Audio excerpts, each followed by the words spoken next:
মামা, তোমার সেই ভাইরাল ডায়লগটা আর একবার একটু দাও তো।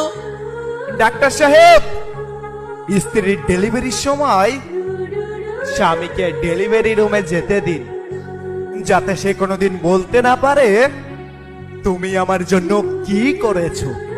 যখন সে তার প্রসব বেদনার যন্ত্রণাটা দেখতে পাবে, তখন সে বুঝতে পারবে তাকে বাবা ডাক শোনানোর জন্য একটা মেয়ে কতটা কষ্টের শিকার হয়। যে স্ত্রী মৃত্যুর সাথে লড়াই করে তোমাকে বাবা ডাক শোনানোর জন্য এতটা কষ্টের সম্মুখীন হয়, তাকে কষ্ট দেওয়ার অধিকার তোমার নাই।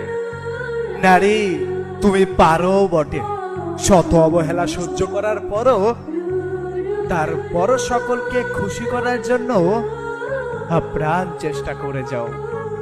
সবকিছু কত সহজেই ভুলে যেতে পারো তো।